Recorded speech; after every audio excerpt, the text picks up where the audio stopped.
Exactly మూడో option right option అదే. రండి రండి. ఎస్ ఎస్, అలా చేయి పట్టుకొని తీసుకెళ్తే కానీ మీ నిద్ర వదులుతుందా లేదా అని భయం వేసి.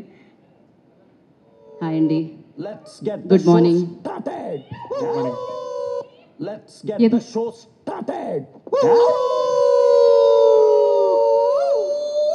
అది ఆ సౌండ్ ఒకసారి వేస్తా ఉన్నా, ఎన్నిసార్లు వేస్తారు?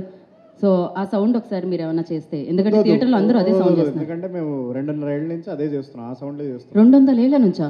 2.5 years. 2.5 years నుంచా? Okay okay. మామూలుగా కష్టే ఫలి అని సంస్కృతంలో చెప్తారు కదండి, అది మా డైరెక్టర్కి బాగా వర్తిస్తుంది. ఎందుకంటే ఆయన మమ్మల్ని కష్టపెట్టి ఈ ఫలితాన్ని ఆయన పొందాడు అనమాట. కానీ ఈ కష్టాలు పడడంలో కూడా ఒక చిన్న తీపి ఆనందం ఉంటుంది. ఆ ఆనందం ఏంటంటే, మేము స్క్రీన్ మీద మమ్మల్ని మేము చూసుకుంటున్నప్పుడు మిగతా వాళ్ళందరూ ఆనంద బాష్పాలతో నవ్వుతున్నందుకు మేము ఆనందపడుతున్నాం అంతే. బేసిక్లీ మాదైతే కన్నీళ్లే, మేము పడ్డ కష్టాలకి మాకు వచ్చేవి కన్నీళ్లే.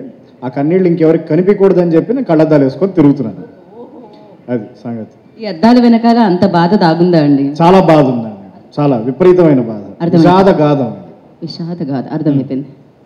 ఈ సినిమాని ఆదరించినందుకు, ఇంతగా సపోర్ట్ చేసినందుకు, ఇక్కడికి వచ్చిన పెద్దలు, మీడియా మిత్రులు, బయట థియేటర్లలో వెర్రి కూతలు కూస్తున్న యువత అందరికీ కూడా కృతజ్ఞతలు. Thank you very much. చూడండి, సినిమాని ఆదరించండి. Thank you. అయిపోయింది అండి. అయ్యా 2.5 సంవత్సరాలు అన్నారు, 2.5 నిమిషాలు కూడా ఇవ్వలేదు స్పీచ్. మేము యాక్చువల్లీ ఎక్స్పెక్ట్ చేసాం మీ నుంచి. My work speaks for it self అండి. నేనేం మాట్లాడను. పెద్ద వాళ్ళందరూ ఇలాంటివి చిన్న చిన్న లైన్స్ చెప్పి తప్పించుకుంటూ ఉంటారండి. Thank you so much.